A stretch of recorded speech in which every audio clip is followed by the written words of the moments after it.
Hello and welcome. In this explainer, we're going to pull back the curtain on the world of chemical reactions. We'll unlock the secrets of how literally everything around us is constantly transforming. Ready? Let's dive right in. So let's start with a little puzzle, shall we? Think about milk that's gone sour, or a rusty old iron pan, or even just cooking food or your own body digesting a meal. They all seem so different, right? But what if I told you they are all connected by the exact same fundamental process? Well, they are, and the answer is chemistry. Here's a quick look at our roadmap for today. We're going to start with the changes happening all around us, then learn how to actually spot a reaction. After that, we'll get into the language of chemistry and the great balancing act, and finally, we'll put it all together so you can see your world as the amazing laboratory it is. Right, so that sour milk and that rusty pan we talked about, those are perfect examples of what scientists call a chemical change. This is where the stuff you start with, its very nature and identity, gets completely transformed into something new. And here's the key idea.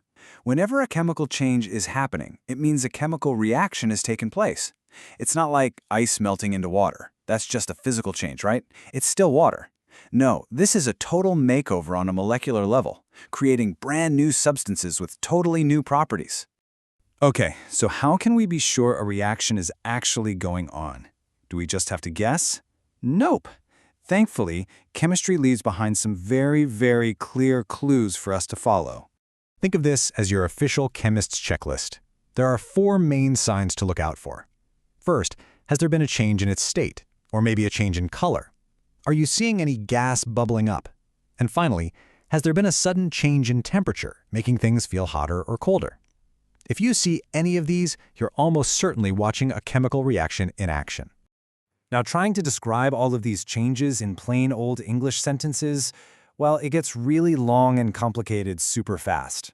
To fix this, chemists came up with a brilliant shorthand. It's like a universal language to talk about these ideas really clearly and efficiently. Just look at how this language evolves. We could start with a full sentence like, when a magnesium ribbon is burnt in oxygen, it gets converted to magnesium oxide. Wow, that's a mouthful. We can make it simpler with a word equation. Magnesium plus oxygen gives you magnesium oxide. That's better. But the most elegant and powerful way is the chemical equation. Mg plus O2 gives you MgO. It's clean, everyone in the world understands it, and it's packed with info. And the grammar of this language, it's actually super simple. On the left side, you have your reactants. Those are your starting ingredients. Then you have an arrow that shows the direction of the change. And on the right side, you have the products, the brand new stuff that gets formed. Reactants become products. It's as simple as that.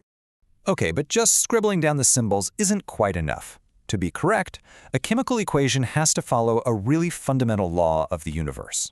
And here it is. This is the big one, the law of conservation of mass.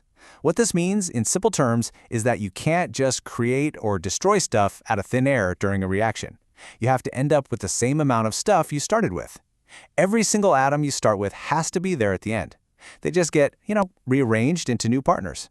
So, that brings us to a problem. Look at this equation here. We call this a skeletal equation. It's like a rough draft. If we do a quick head count, we have 1 iron atom on the left, but 3 on the right. That breaks the law. It means our equation is unbalanced, and we have to fix it. So, how do we fix it? We just need to follow a really neat step-by-step method. First, we imagine putting boxes around each chemical formula. That's to remind ourselves we can't change what's inside.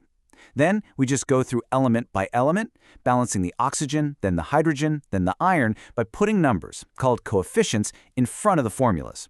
Once we're done, we do one final check to make sure the counts are equal on both sides. And there we have it, our final balanced equation. Let's do a quick check. 3 iron on both sides, 8 hydrogen, and 4 oxygen. Perfect! This scale is balanced. The equation is now telling the true story of what's happening in the reaction. The law is satisfied. Awesome! Now that we know how to write and balance these equations, we can start to see patterns. We can actually organize the millions of possible reactions into a few different types. It's kind of like sorting books in a library. So let's start with 2 really basic types that are pretty much opposites of each other. On one side, we have combination reactions. You can think of this as A and B coming together to form one new thing, AB. On the other side, we have the reverse, decomposition. That's where one big thing, AB, breaks down into its simpler parts, A and B. Here's a really great real-world example of a combination reaction. When you add quicklime or calcium oxide to water, they combine to form a single new product. But what's really cool is that this reaction releases a ton of energy as heat. The beaker actually gets warm. And there's a name for that. We call it an exothermic reaction. And here's the complete opposite story. We start with just one substance, these green ferrous sulfate crystals. When you heat them up, this single compound dramatically breaks apart, or decomposes, into 3 totally different products. One thing becomes 3. That's decomposition for you. Okay, and this brings us to our final section. Your world, a laboratory. This is really where it all comes together. Because none of this is just theory in a textbook, right? These equations are the hidden language that describes the world you see and touch every single day. Hey, remember that rusty pan from the very beginning? Well, that's a chemical reaction. The energy your body is using right now to listen to me comes from respiration, a beautiful reaction where the food you eat reacts with the oxygen you breathe. Even something like whitewash hardening on a wall is chemistry in action. It's all around us. So, we'll leave you with this final thought. You now have the basic tools, the basic language, to understand chemical change. We've basically given you a new pair of glasses to see the world. So the real question isn't what is chemistry anymore. It's where are you going to see it next? What reactions will you notice happening around you today?